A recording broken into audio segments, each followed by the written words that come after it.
¡Viva la patria!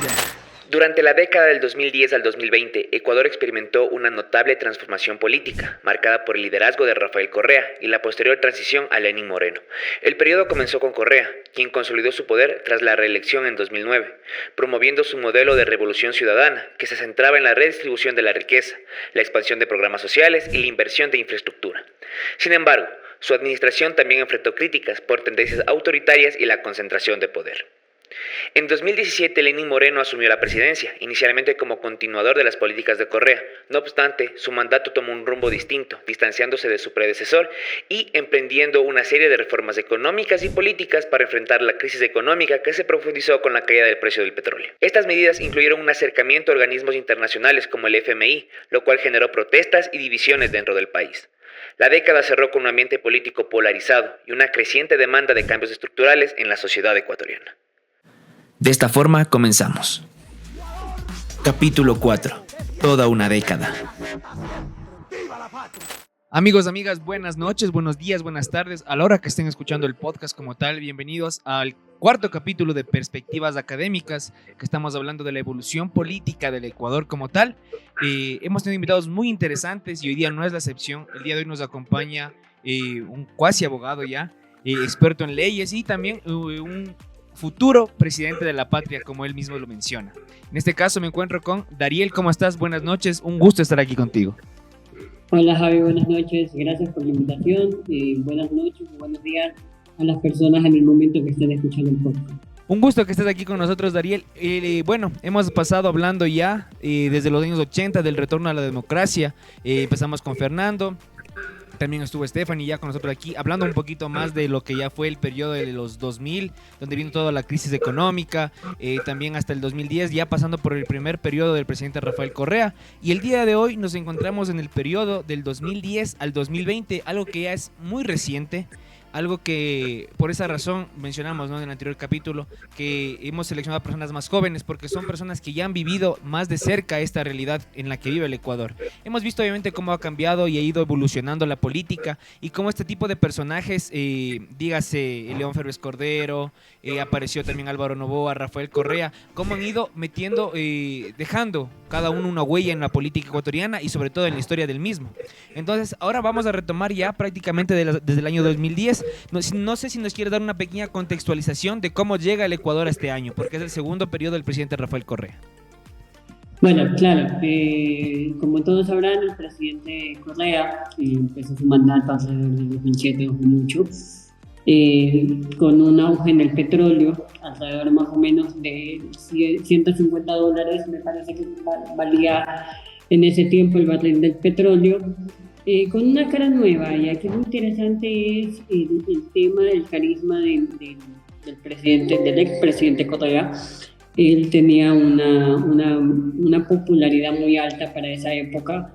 Había llegado, bueno, la gente en el Ecuador en ese tiempo estaba cansado de lo que le habían llamado la oligarquía, la ultraderecha, el tema de poco más y querían llamar que las personas ricas en el Ecuador eran una monarquía, que querían aplastar a la gente pobre. Y obviamente con el tema del feriado bancario, con los temas de la crisis económica que vive el Ecuador, la crisis migratoria también, pues la gente estaba un poco sentida, ¿no? Por el tema de que no había trabajo, económicamente no andaban bien las cosas en el país. Y bueno, entonces él llegó con una popularidad muy alta porque empezó, ¿no?, a hacer este tipo de campañas en contra de la empresa privada, algo normal para su ideología, para lo que él promueve desde su perspectiva política, desde sus ideologías políticas, ¿no? Entonces él se iba mucho en lo que era la empresa privada, lo que se iba mucho en que el gobierno tenía que hacerse cargo de todos los problemas del país. Te hablo desde el tema de subsidios, empezaron los bonos, bueno, ya existían, pero él los aumentó. De ahí, bueno, lo que eran las escuelas públicas, intentó hacer públicas todas las escuelas privadas del país, entre otras cosas, ¿no? Entonces, eso como un preámbulo que podría decirte. El estallido de la vuelta fue el 30 de septiembre justamente, cuando se aprueba esta ley que recortaba los beneficios, como te decía anteriormente, a la policía. Entonces era como quien dice un enfrentamiento entre policía y militares, en este caso porque los militares fueron las personas que resguardaron o cuidaron de la vida del expresidente, y de ahí pues las personas que estaban a favor y en contra de su gobierno. Ahí sale la mítica imagen del presidente desde el balcón diciendo que si quieren matar, mátenme, ¿no? Y claro, eso fue algo que levantó su popularidad bastante, justo. ¿no? Quieren matar al presidente. ¡Aquí está! ¡Mátenlo que se le da la gana! ¡Mátenlo que tiene que! Justo eso te iba a decir, o sea, se levanta la popularidad del presidente Correa o sea, ya la popularidad la tenía, o sea, justo hablábamos, Correa era una persona que venía prácticamente de ser un desconocido a tener una popularidad muy alta en el país. Llega el 30S como tal, que fue el primer golpe bueno, muchas personas dicen que estuvo orquestado también, y Rafael Correa sube incluso más la popularidad que tenía para ese entonces. Pero eso tiene te podría decir que eso tiene un factor. ¿Qué es lo que pasa? Ecuador desde el año 90 venía enfrentando una inestabilidad política grandísima. Si tú te dabas cuenta, venían derrocando gobiernos a capa y espada, para hablar en términos coloquiales. El gobierno de Agdalá, el gobierno de Gutiérrez, entre otros. Entonces veníamos con esa inestabilidad de que habían paros o habían protestas y terminaban siempre con el derrocamiento del presidente. El presidente salía corriendo. ¿Qué es lo que pasa? ¿Y por qué puede ser un factor bastante interesante? ¿Y por qué la popularidad de Correa después del 30S aumenta mucho más? Porque se podría decir que él resistió a eso. Pudo poner, como quien dice, un alto al 30S, y luego otra de las cosas que le ayudó a subir la popularidad es como que él vendía el papel de que ustedes van en contra de la democracia del Ecuador, los meto presos. Entonces, de cierta manera, ese autoritarismo que él tenía para poder enfrentar a las personas que se levantaban en contra de lo que él decía, llamaba la atención de la gente, pero obviamente porque se venía teniendo una inestabilidad política de hace mucho tiempo. Pero tú, personalmente, ¿qué piensas de esto? Porque claro, obviamente se habla, el presidente, no vamos a negar las cosas obvias. El gobierno de Correa está marcado por una actitud muy directa, que como que quiere rozar con lo que es una dictadura como tal. Entonces, ¿cuál es tu opinión acerca de eso? El gobierno del expresidente de Correa se caracterizó por ser muy cercano o intentar instaurar en el Ecuador una dictadura. Y justamente eso más adelante hablaremos de la consulta popular del 2018, cuando se elimina la reelección indefinida que él mismo propone. ¿Ya? Entonces él intentó instaurar en el Ecuador con el discurso de una democracia, el tema de la reelección, de una dictadura. Ya te digo por qué te digo esto, porque él tuvo muchos rasgos de un dictador, empezando por el tema de que era muy autoritario, un presidente autoritario, que se tenía que hacer lo que él decía. Si no lo hacías, pues estabas en problemas. Persiguió, hubieron muchos perseguidos políticos, Fernando Villavicencio, que en paz descanse, entre otros personajes, que en su momento, como te digo, Clever Jiménez, que fueron perseguidos por parte del expresidente, y que hoy por hoy hay procesos abiertos por esos temas. También te podría decir otros rasgos, pues el tema del uso de la fuerza militar. No se podían hacer protestas en ese tiempo. Si tú te pones a analizar, lo único que habían en esas épocas eran las marchas del 1 de mayo, y que medio terminaban en problemas, en enfrentamientos entre la policía y los protestantes. No eran tantos, si bien es cierto, se podría decir que eso es algo positivo, pero de una u otra forma no había esa libertad de poder hacer. Hablando de libertad, la libertad de expresión estaba bastante limitada en el Ecuador. El caso del comercio, el caso del Universo, el caso contra tantos, el caso contra Bonil, bueno, tantos Claro. casos que hubieron en esa época, tantas demandas, y que curiosamente todas las ganaba el expresidente. Entonces, de una u otra forma, el Ecuador vivió durante esa época rasgos de dictadura, se podría decir que sí.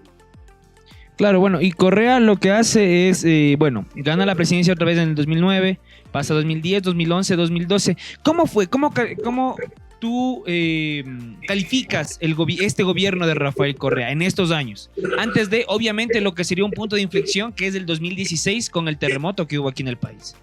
Bueno, 2010, 2011, como te decía, el tema del 2010 fue muy marcado para el Ecuador. Como te iba diciendo, en el 2010 pues con el 30 de septiembre, el tema del 30S, que fue que para mí, yo te diré algo, y te voy a dar una opinión muy personal y una opinión muy popular, como dicen. El 30 de septiembre fue también otro punto de inflexión en el gobierno de Correa. Eso marcó un antes y un después.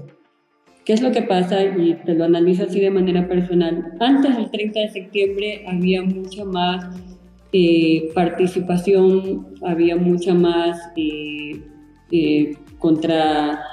habían más fuerzas políticas que le hacían un contrapeso al presidente, ¿no? Luego del 30 de septiembre hubieron muchos políticos, voy a decir desaparecieron, no para decir que los mataron o algo, no. Digo desaparecieron porque salieron del ámbito político, de la órbita política, y luego hubo una calma, una aparente calma, donde el presidente Correa hacía lo que se le daba la gana, y no había político en esa época, eran pocos los políticos que se arriesgaban a llevarle la contraria. Entonces, para mí, el 30 de septiembre fue un punto de inflexión bastante interesante dentro del gobierno de Correa.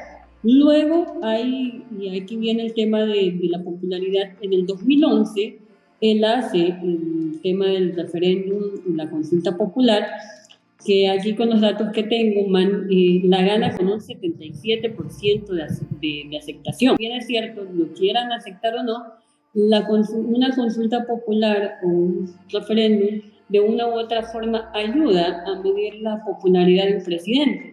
Y si tú ves las cifras de la popularidad del presidente Correa en esa época, en 2011, eran más o menos parecidas, entre un 75%, un 80%. Era la popularidad que se manejaba él. Este caso, Chevron, ¿en qué ayudó, en qué perjudicó a la imagen del presidente en ese entonces? Yo me imagino que... A ver, la imagen del presidente Correa, más bien este caso creo que le ayudó. Como te digo, él manejó una campaña muy millonaria, no te puedo dar una cifra exacta.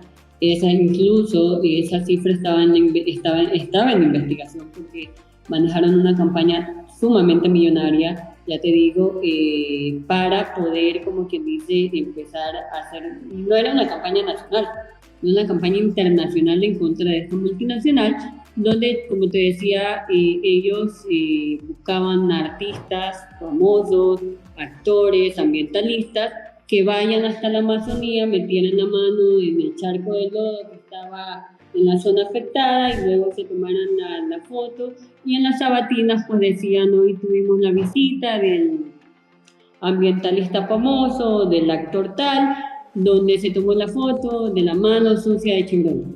Ahí nace la famosa campaña de la mano sucia de Chevron, que fue algo que le ayudó al presidente a levantar bastante su imagen. No a levantarla, a mantenerla. A mantenerla. Claro, porque o sea, la imagen de Correa hasta el momento estaba bien. Exactamente. De ahí, pero ¿qué hubo de bueno del gobierno de Rafael Correa? Por aquí tenemos los datos, ¿no? ¿Qué hubo en el año 2012, 2013, 2014, 15 y 16? Hasta antes, bueno, ya vamos de hablar de 2016, hasta antes de lo que fue el terremoto. A ver, lo bueno del gobierno del expresidente Correa, y esto lo hablo de una manera muy imparcial, pese a que soy contrario a la ideología que él maneja, es algo que no debería influir en el comentario. Lo bueno del presidente Correa, te podría decir que lo que mucho él saca a relucir son las obras, pero se podría aceptar que sí, en la época del presidente Correa se manejaron lo que eran carreteras, infraestructura hospitalaria, escuelas, pero lamentablemente todo eso sirvió para hacer corrupción. Entonces, si bien es cierto, las obras, la infraestructura que el gobierno de Rafael Correa implementó en el Ecuador nos ha ayudado, nos ha servido de una u otra forma, pero el tema de los sobreprecios, el tema de la corrupción es algo que lamentablemente lo mancha.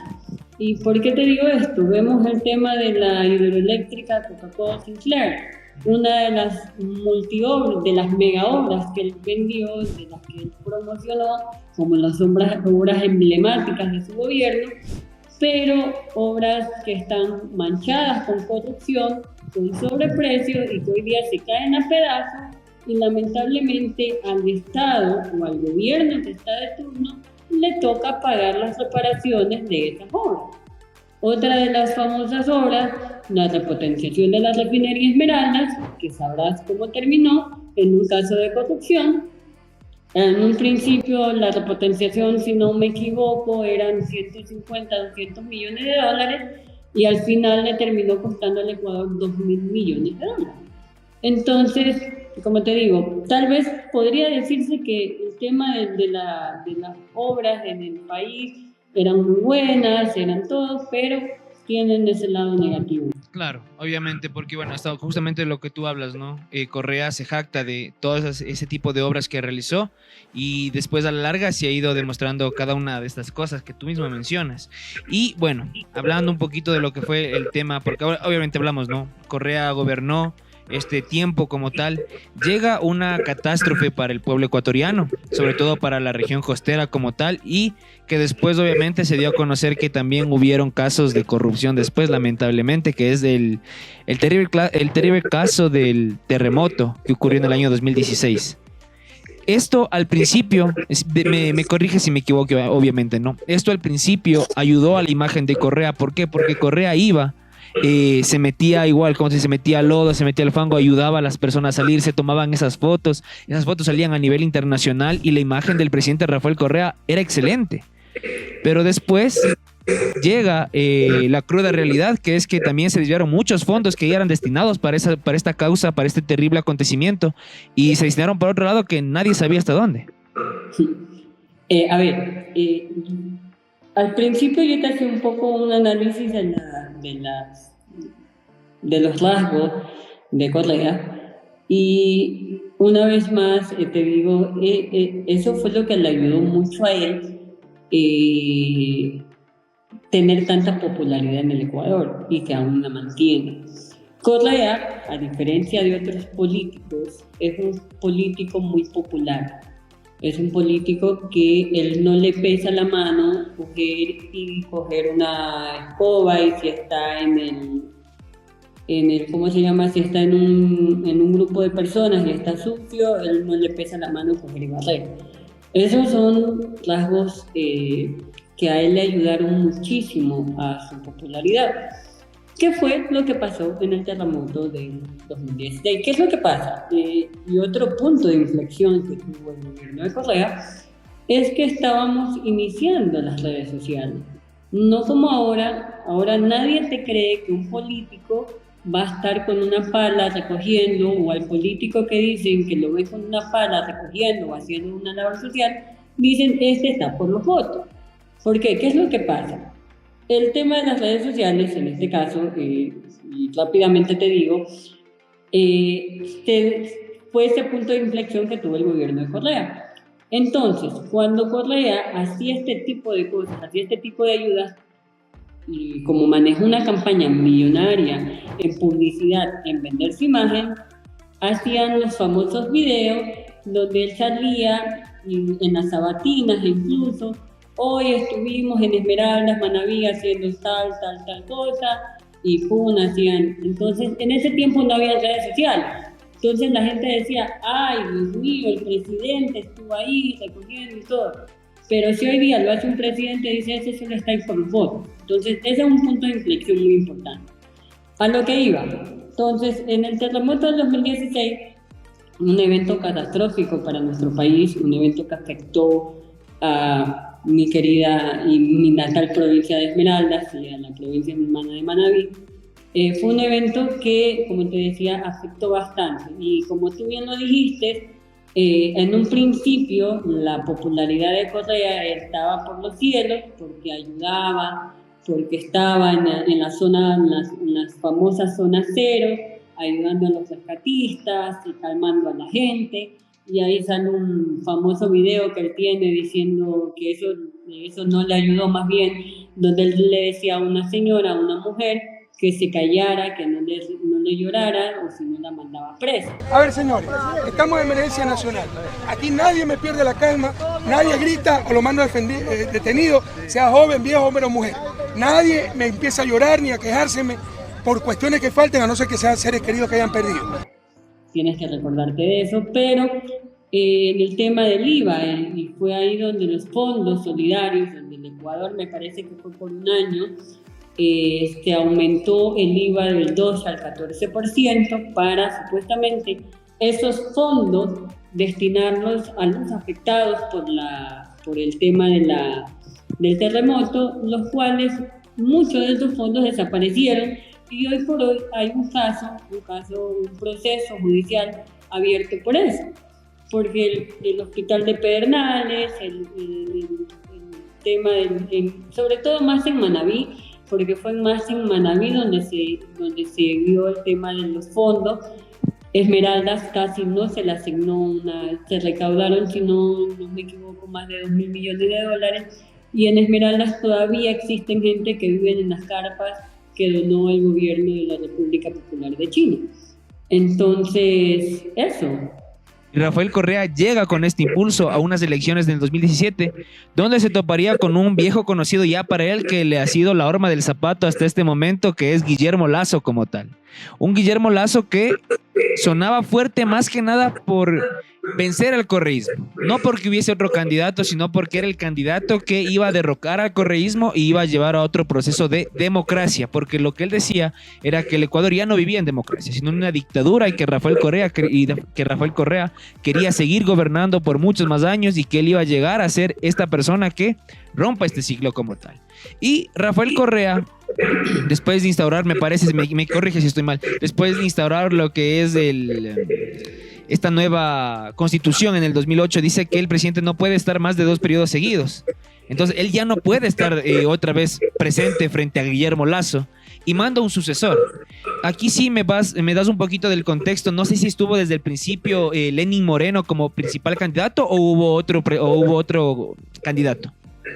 A ver, bueno, en el tema de la elección del 2017, 2016-2017, cuando empieza Correa sale del poder, como tú mismo lo dices, aquí sí hay un dato impreciso que no te puedo confirmar. Me parece que para esa época él podía reelegirse, porque en el 2018, en el referéndum del 2018, recién se deroga lo que era la reelección indefinida. Entonces me parece que él sí se podía reelegir. Producción ahorita está revisando eso, tranquilidad, sigamos. No estoy muy seguro de eso, ahí me corrigen si no estoy mal. Me parece que en el 2018 en la consulta popular, en el referéndum del 2018, eso sí lo tengo claro, se elimina el tema de la reelección indefinida, pero en el 2016-2017 me parece que él sí se podía reelegir.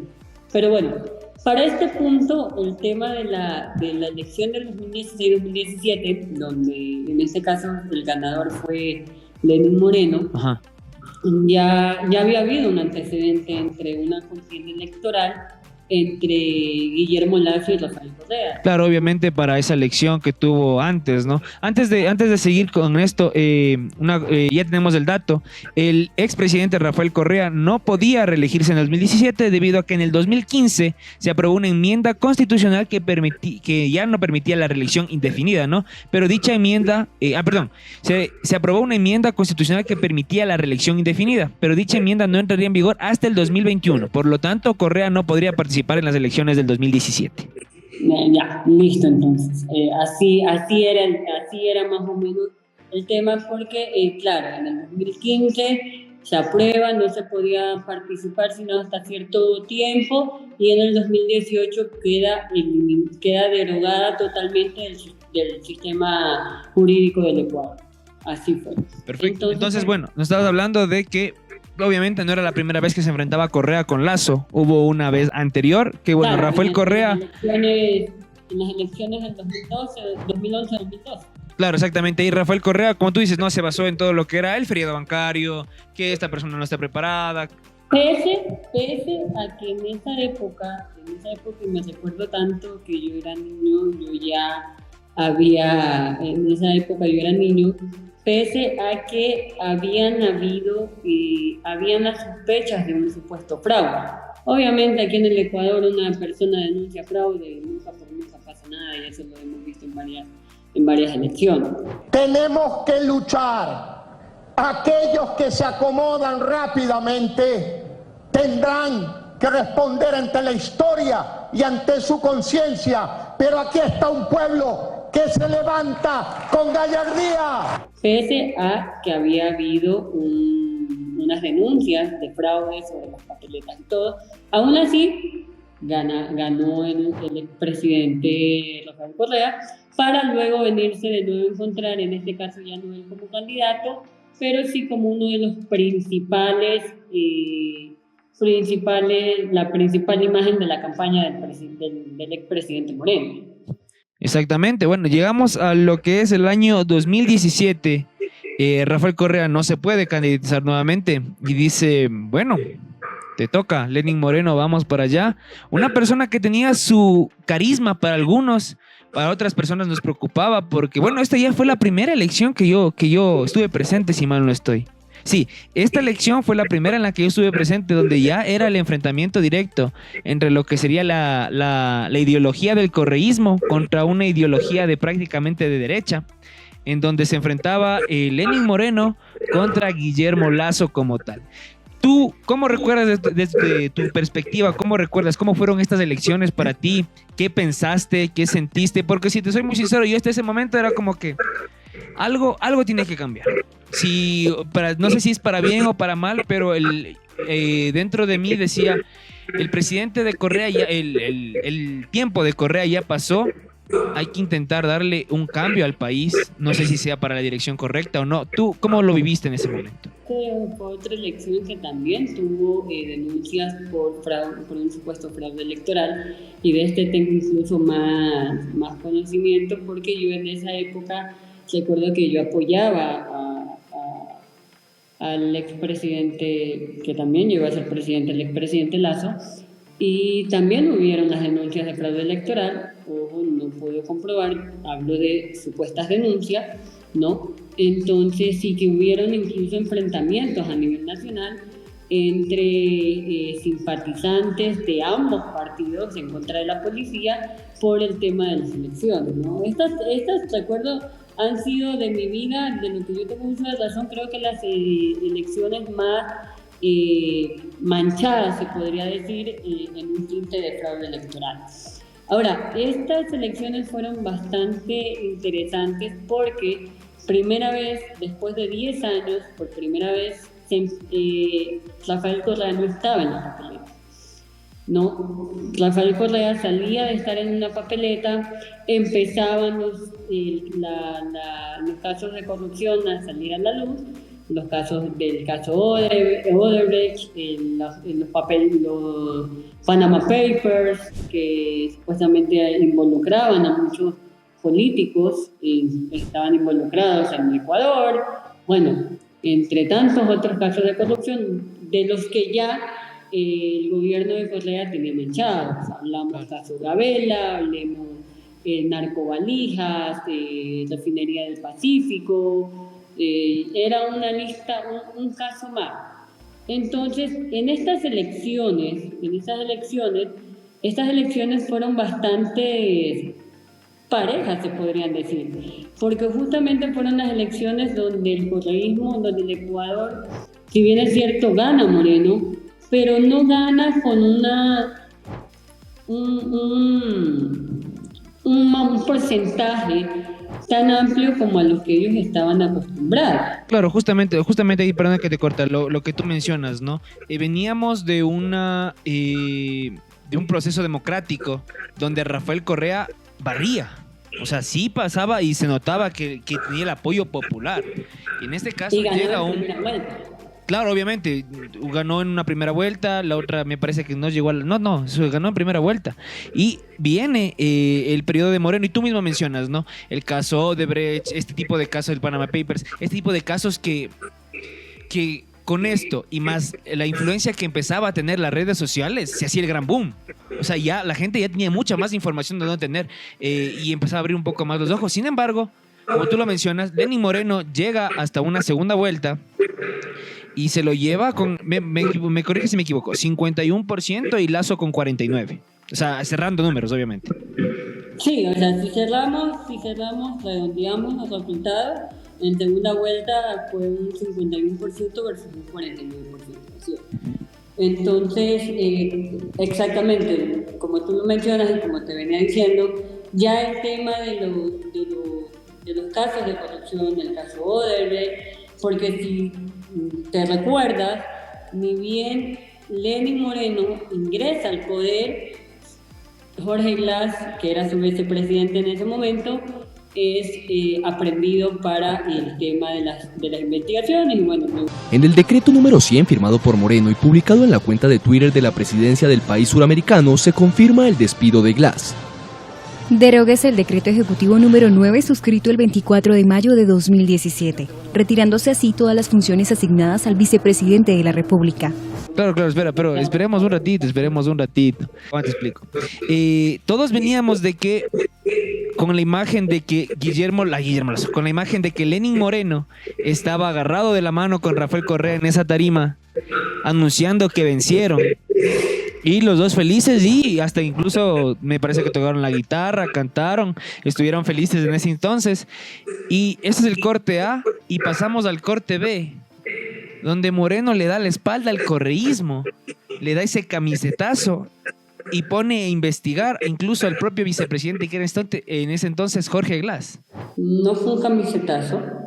Si tú lo hablas en términos coloquiales, se podría llamar de una traición a la persona que lo puso en el poder, porque si bien es cierto, fue Correa quien financió su campaña, fue Correa quien de una u otra forma le apoyó todo, pero fue una traición a Correa, más no al pueblo ecuatoriano, porque Correa cuando Correa se fue, que Correa, me acuerdo tanto, y esto no se me olvida nunca, Correa a Bucaram, expresidente Abdala Bucaram, le decía que era un cobarde por no venir a enfrentar los procesos legales que tenía pendiente en el Ecuador. Si este señor quiere regresar al país, que venga para meterlo preso para que pague sus culpas. Y ojalá salga rápido, para que todas las tonterías que escriba a través de Twitter me las venga a decir frontalmente, ¿no? Porque el único cobarde que conoce este país es el que ha salido corriendo varias veces para huir de sus responsabilidades por su deshonestidad. Y que estaba exiliado, ¿no? Pero él, después de haber ganado, después de haber dejado las elecciones y todo, y después de haber dejado, como quien dice, a su sucesor en el sillón de Carondelet, él salía supuestamente, si mal no recuerdo, era un congreso, un matrimonio, él salía del país, pero él decía que iba a regresar, En ese lapso que él se iba del país, que él se va del país, empiezan las investigaciones en contra de él por corrupción. Claro. Creo que todos sabemos en cómo termina, ¿no? Y dónde está él ahorita. Creo que el cobarde ahorita es él, porque no viene a enfrentar, como en algún momento le dijo a Abdala Bucaram, no viene a enfrentar sus procesos legales. Lo he escuchado decir en algunas entrevistas que cuando la justicia, porque él dice que todo esto es una injusticia, que cuando la justicia no esté manchada, la justicia no esté corroída en contra de él, ahí él vendrá a enfrentar los procesos judiciales.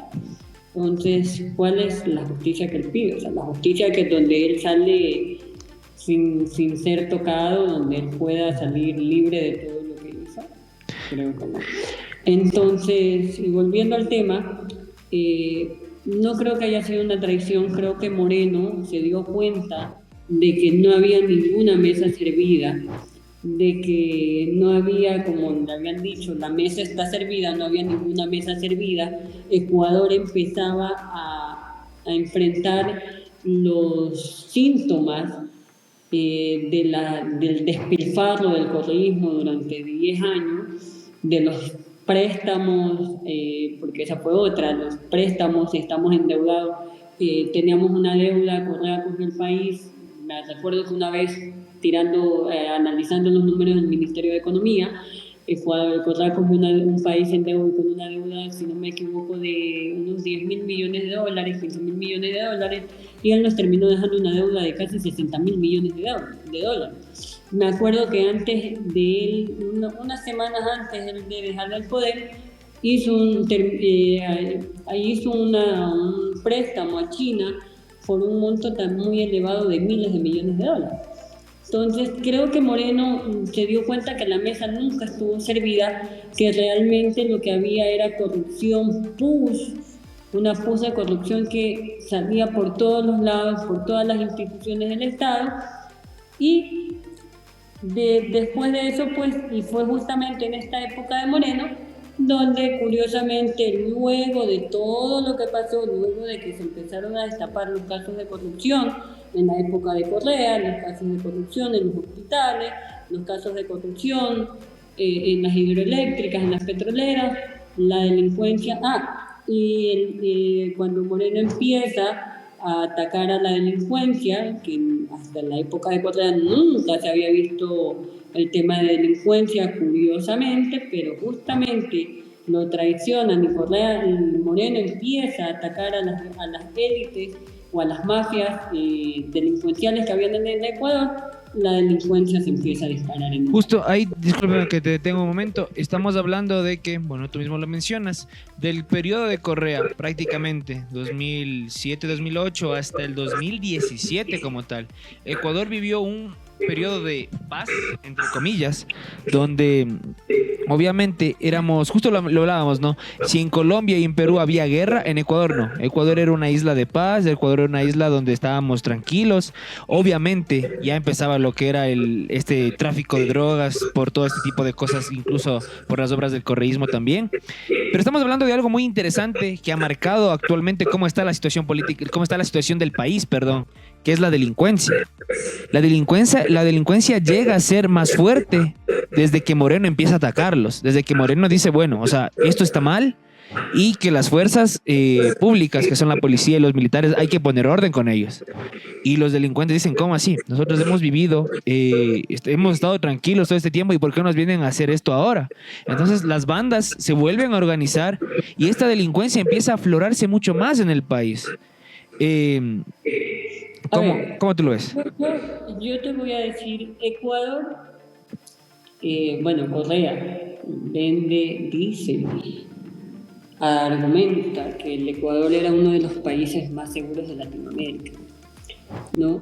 Pero, y ahí antes de que te corte, justo mencionas esto, sí, es cierto, en entrevistas internacionales e incluso en rankings internacionales de Ecuador priorizaba como uno de los países más seguros de Latinoamérica. ¿Qué pasa? ¿Cuál es el cambio aquí?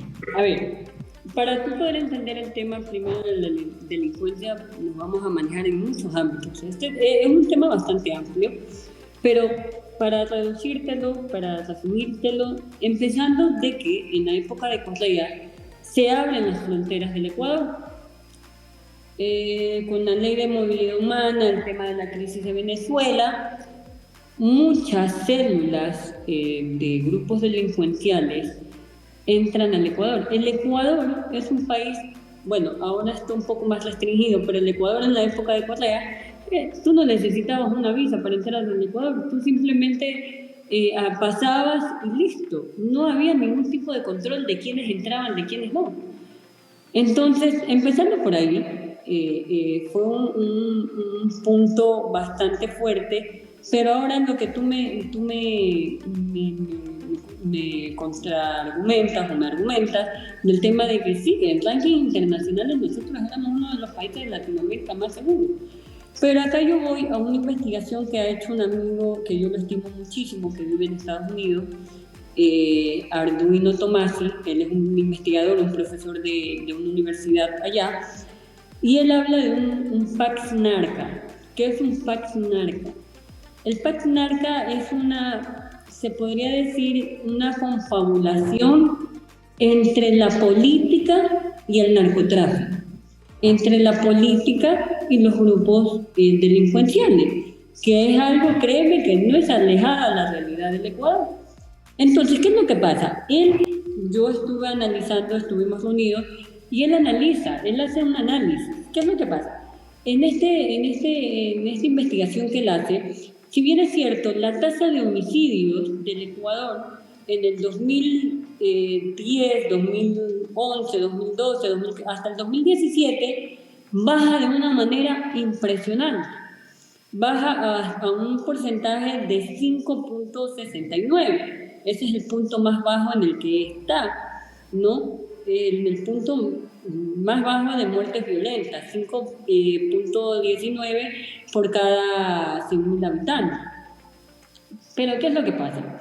Las tasas de causas extrañas, ¿cuáles son esas causas extrañas? Unas causas que no tienen, como quien dice, una explicación científica, se disparan. Mientras las tasas de homicidio que se manejaban en un 16%, 17%, bajan a un 5%, las tasas de muertes, de causas extrañas de muerte, empiezan a subir de un 5% a un 6%, a un 7%. Entonces, hay ese punto donde dices, ¿qué está pasando? ¿No?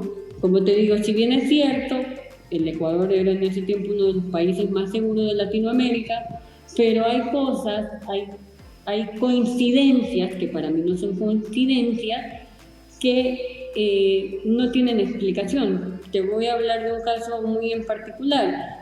Ecuador, hasta el año 2016-2017, las cifras, si la mente no me falla, solo incautó 50 toneladas de droga. Guillermo Lasso, en 2 años de gobierno, incautó casi 500 toneladas de droga.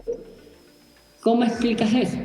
Claro. ¿Qué estaba pasando en el Ecuador? Claro, porque, o sea, justo lo que mencionas, ¿no? Son ese tipo de coincidencias que, obviamente, ya al punto de hoy en día es casi imposible tapar esto. Obviamente, el paso de drogas por Ecuador se hacía notar y había gente que hacía de la vista larga, ¿no? Que no le tomaba atención a eso, y eso es lo que afectó al país.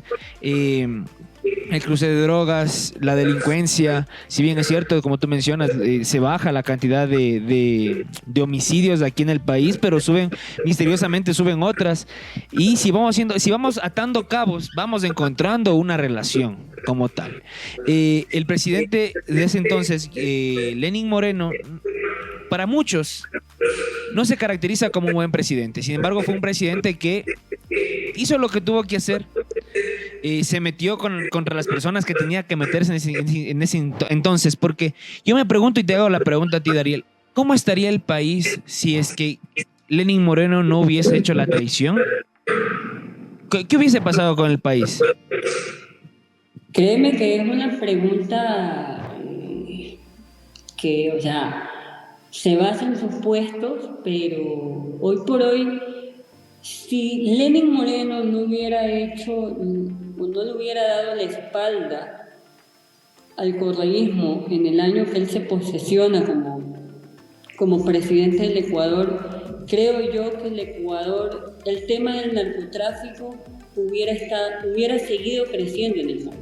Porque nosotros ya estamos viviendo una época donde el narcotráfico tiene el poder político, tiene el poder económico y tiene el poder social del Ecuador. Y esto es algo muy preocupante, porque cuando tú manejas un poder social, chévere, está bien, porque lo puedes afrontar de una manera donde empiezas haciendo trabajos, haciendo inversión social por parte del Estado, donde empiezas con proyectos sociales para apoyar a las personas que estén metidos en esto. Pero cuando ya empiezas a tener un poder económico, es mucho más difícil, porque la economía de las mafias o del narcotráfico es muy, pero muy grande, al punto que te pueden enfrentar una guerra en contra de una guerra con los policías y los militares del Ecuador, y saben que van a poder ganar porque tienen tecnología, tienen armas, tienen carros blindados que el Estado ecuatoriano no tiene. Y más que todo, y aquí voy al poder político, porque ¿qué es lo que pasaba qué es lo que pasa en el Ecuador? Que están inmiscuidos en las instituciones públicas, que están inmiscuidos manejan el poder judicial, por ende lo que hagan va a quedar en impunidad. Entonces, si yo sé que un policía, y esto fue una reforma que se hizo en la época de Correa, de quitarle la facultad, y era una de los cuales fue el problema que desató el 30S, de empezar a este tema del uso progresivo de la fuerza para poder, como quien dice, que el policía no abuse de su poder. Y los ecuatorianos quedamos desprotegidos porque hoy por hoy, para un policía poder usar un arma, se lo piensa 2 veces antes de hacerlo. Lenín Moreno hizo algo muy curioso también. 2018 manda una... Perdón, se me fue el dato. En el 2018, Lenín Moreno manda una consulta popular y un referéndum donde abordó temas como la reelección indefinida, que era algo que hablamos, y de la reforma del Consejo de la Participación Ciudadana. ¿Por qué? ¿Por qué en medio de todo esto Moreno lanza esto? A ver, en el tema del Consejo de Participación Ciudadana siempre ha sido un botín político. ¿Y por qué digo un botín político? Porque el tema del Consejo de Participación Ciudadana es un tema que se viene debatiendo, tiene años debatiendo. Se supone que en el Ecuador la Constitución reconoce 5 poderes del Estado. Esencialmente, en un país, o como quien dice, estandarizadamente, solo son 3. El Poder Ejecutivo, que lo maneja el Presidente de la República, depende del tipo de gobierno que se ejerce en el país. El Poder Legislativo, que sería, como quien dice, el representante del soberano, que sería el pueblo, el representante del pueblo ante el Ejecutivo, ante el Estado, perdón. Y el Poder Judicial, que lo ejerce obviamente todas las instituciones que manejan la justicia del país. En la Constitución del 2008 se agregan 2 poderes más: el poder electoral y el poder de participación ciudadana y control social. Con este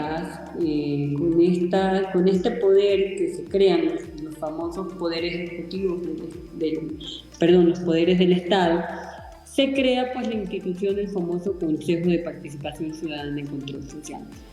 Una institución que está implacada, manchada por corrupción, donde es la institución que pone todas las autoridades de control, háblese Contraloría, háblese Fiscalía, Procuraduría, entre otros puestos, entre otros cargos muy importantes, como te decía, de control, pero que tiene una curiosidad. El Consejo de Participación Ciudadana es elegido por elección popular. ¿Qué es lo que pasa? Lo pasó ahora último en las elecciones del 2021, la famosa Liga Azul, que eran los candidatos puestos por Correa y que terminaron ganando las elecciones, terminaron teniendo mayoría, y que luego a través del Consejo de Participación Ciudadana buscaban destituir a la fiscal porque ha sido una mujer que no les ha tenido miedo ni le han pesado los pantalones para enfrentarse a ellos y a otras mafias políticas del país. Entonces, el Consejo de Participación Ciudadana lo que hace en ese tiempo, Moreno, fue un referéndum para reestructurar el Consejo y de que como quien dice, puedan hacer un tipo de reestructurar las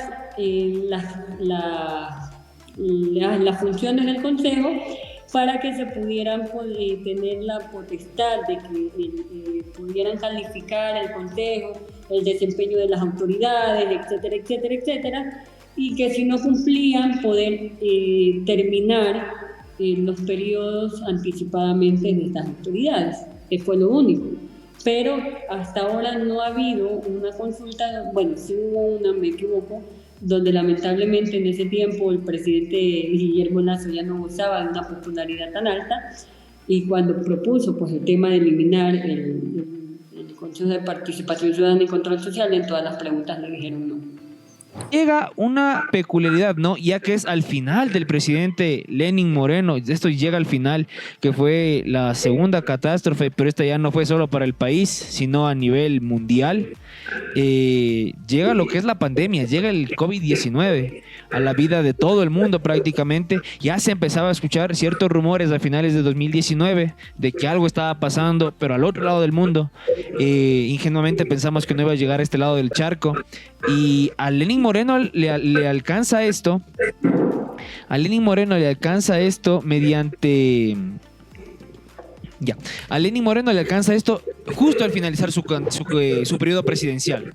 O sea, ya acabando, él, la última hora, y esto me acuerdo ya porque estamos aquí a menos de 4 años,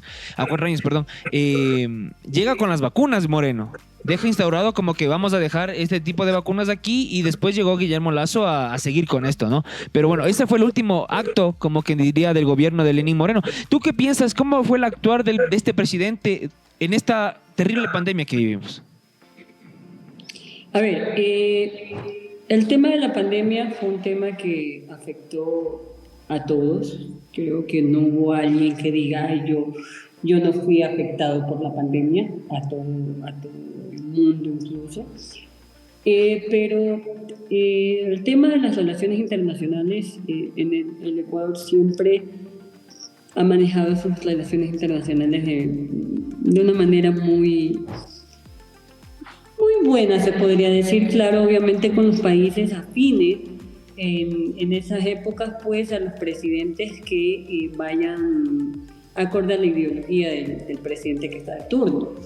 Lenín Moreno, si bien es cierto, yo sí me atrevería a decir que él fue el villano de una historia mal contada, al igual que Guillermo Lasso. Todos con sus errores, con sus caídas, iba a decir un término un poco coloquial, pero entonces con sus caídas, con sus errores, creo que fueron villanos de historias mal contadas. Manejó pésimamente una pandemia, eso sí te puedo decir. Me recuerdo que en esa época quien dio la cara para la pandemia fue el expresidente Otto Sonnenfelsner. Vicepresidente. El ex vicepresidente, que él era el que salía y daba la cara. Obviamente, discúlpame, una persona de 70 y pico años de edad, que está en una silla de ruedas, que es discapacitada, si bien es cierto, es presidente de la República, pero también tiene que mantener su cuidado, ¿no? Entonces, quien dio la cara en esa época fue el vicepresidente hasta que renunció. Luego, con el tema de las vacunas, recuerdo que para la época del presidente Moreno no habían las suficientes vacunas, hubo la lista de vacunados, otro caso se podría decir de corrupción, la lista de vacunados VIP que habían en esa época, pero ya pasamos una época del expresidente Lasso donde manejó la pandemia de una manera impresionante al punto de que nosotros éramos ejemplos. Ecuador pasó de ser uno de los peores países en manejar una pandemia, de estar entre los países que tenían que pedir, de rogar a otros países que nos enviaran vacunas, a manejar la pandemia de una manera impresionante, de una manera muy buena, a nosotros ser donadores de vacunas. A ese punto llega. Entonces, la pandemia, luego el presidente Lasso pues manejó la pandemia, como te decía, él prometió en tiempo récord vacunar a 14 millones, no recuerdo bien cuántos eran, a la mayoría de los 14 millones. Sí, tenía un lema ahí el presidente. En 100 días, él puso una meta que la cumplió, se cumplió esa meta, pero ya, bueno, el tema de su periodo se vio manchado de muchas otras cosas, ¿no? Claro, bueno, es un tema que tiene mucho más análisis, como tú mismo lo mencionas. Guillermo Lasso, bueno, tú ya lo mencionamos, Guillermo Lasso llega a la presidencia del Ecuador, llega con este plan de vacunar a las personas que le salió muy bien. Y bueno, de aquí en adelante ya es tema para el siguiente capítulo como tal del presidente Lasso.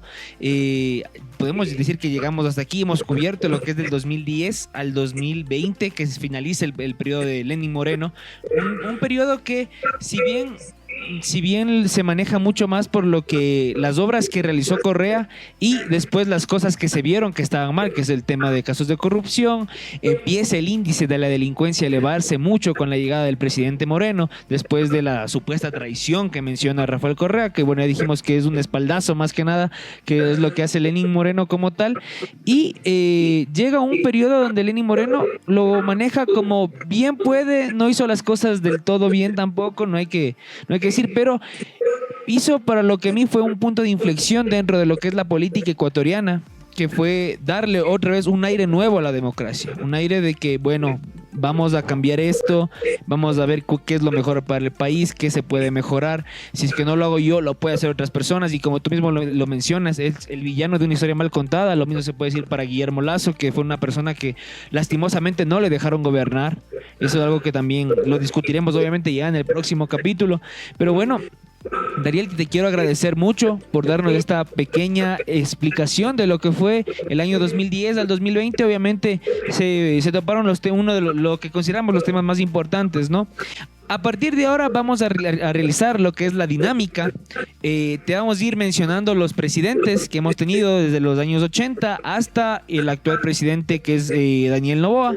Y tú los vas a calificar como bueno, mal, el periodo, ¿no? O sea, la gestión que realizaron. Bueno, malo, ni sí ni no.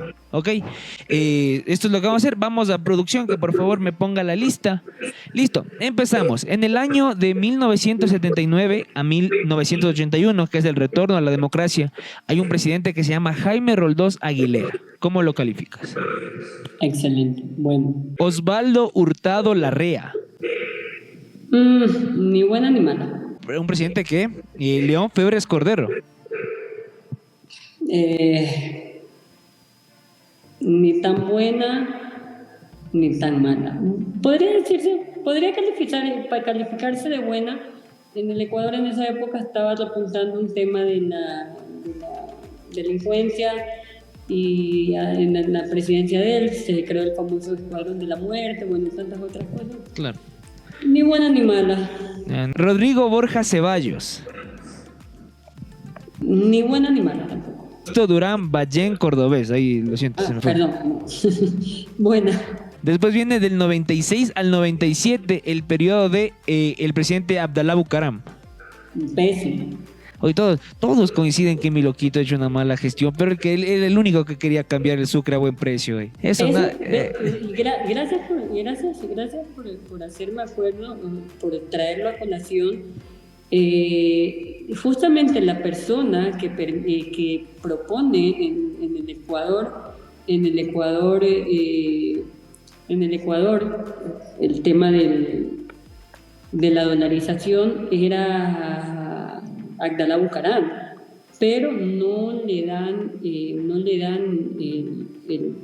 no pasó, pero luego se vio envuelto entre muchos casos de corrupción, el tema de la mochila escolar, del desayuno escolar, de la mochila escolar, y bueno, y te corrijo, sí fue Sixto Durán Ballén el que dijo ni un paso atrás, la guerra de Chile, pero Fabiana Alarcón diría que mala.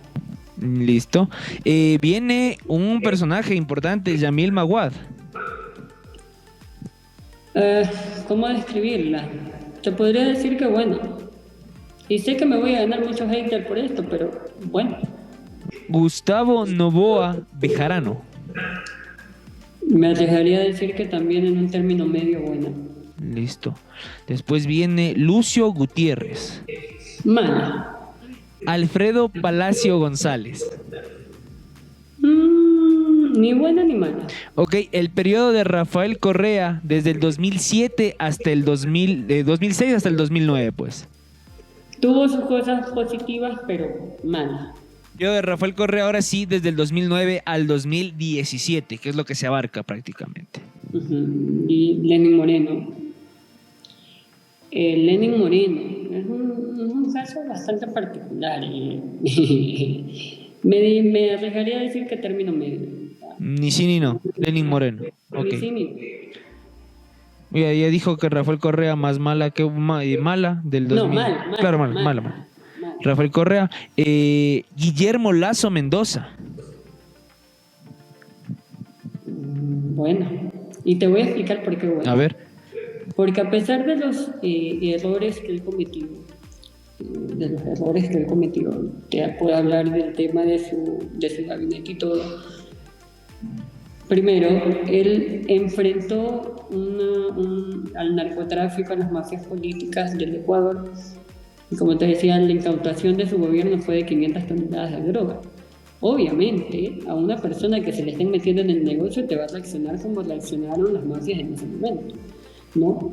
Lamentablemente no tenía el apoyo político, no tenía la asesoría política necesaria para poder, como quien dice, hacer el contrapeso de la asamblea que lo jodía, discúlpame el término, pero esa es la palabra, lo jodía y no lo dejaba gobernar, y que terminó no dejándolo gobernar. Inventaron un tema de un juicio político para una investigación. Yo lo veo al señor presidente Lasso, que está libre por las calles del Ecuador, no tiene una investigación abierta, pero sin embargo la asamblea le hizo un juicio político por un caso de corrupción que no tiene que ver con él. Todavía no, el caso por el cual lo acusaban va el proceso continuando y yo todavía no he visto, es más, creo que la etapa para poder vincularlo ya pasó y él está libre por las calles del Ecuador. Entonces la asamblea jodía y no dejaba gobernar. El tema también de la vacunación del Ecuador fue muy buena. Esto casi no se lo dice, pero fue uno de los presidentes que logró reducir los índices de nutrición crónica infantil, entre otras cosas buenas. Así que yo me atrevería a decir que es más buena que mala. Así que, bueno. Ok, Guillermo Lasso buena. Y si bien es cierto, no se puede todavía criticar por completo lo que ha hecho el presidente Daniel Noboa. Por el momento, tenemos el caso de Jaime Rodríguez Aguilera, que en 2 años lo estamos categorizando como bueno. Daniel Noboa, en 2 años, ¿bueno, malo, ni sí ni no? Daniel Noboa empezó muy bien en el tema de la seguridad, pero va de mal en peor. Va bajando. Ok, muy bien. Gracias, Dariel, por responder este formato que les hemos estado preguntando a todos los invitados actualmente. Muchas gracias, Dariel, nuevamente por estar presente en este capítulo. Este es el 4º capítulo del podcast de Perspectivas Académicas, la evolución política del Ecuador. El próximo capítulo estaremos haciendo lo posible para tener a 2 personas que han estado aquí antes, hablando acerca de qué le depara, primero que nada, hablando acerca del periodo 2020, que es el periodo de Guillermo Lasso, hasta lo que viene siendo el periodo de Daniel Noboa, y qué le depara al Ecuador en el futuro, cómo se ve la proyección y todo esto, pero ese es tema del próximo capítulo.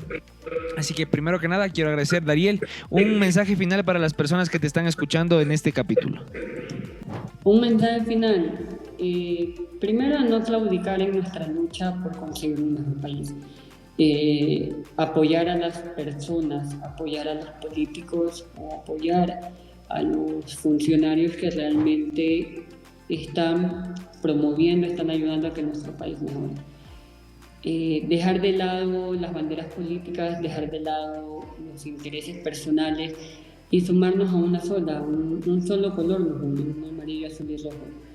Entonces, eso te podría decir a los jóvenes hoy por hoy, que sigan luchando por sus sueños, que sigan buscando las oportunidades, que no vayan por el camino fácil, porque sé que hoy por hoy hay muchas tentaciones que les pueden llamar la atención, que les puedan estar en el oído picando, pero que sepan que sin sacrificio no hay recompensa y que todo lo que fácil llega, fácil se va. Entonces, sobre todo para ellos, que sigan luchando, que sigan persiguiendo su sueño, que si quieren ser doctor, que si quieren ser futbolistas, que si quieren ser presidentes del Ecuador, empiecen a trabajar ya, que empiecen a buscar sus sueños ya, porque como les digo, todo sueño, todo sacrificio tiene una recompensa y lamentablemente si no haces un sacrificio no vas a poder conseguir nada. Listo, Dariel. Nuevamente, muchas gracias por estar aquí. Nos veremos en un próximo capítulo de Perspectivas Académicas. Que tengan un buen día, buena tarde o buena noche. Nos vemos. Gracias a ti por la invitación, Jaime. Ecuador, Amazonas, de siempre, la siempre. ¡Viva la patria!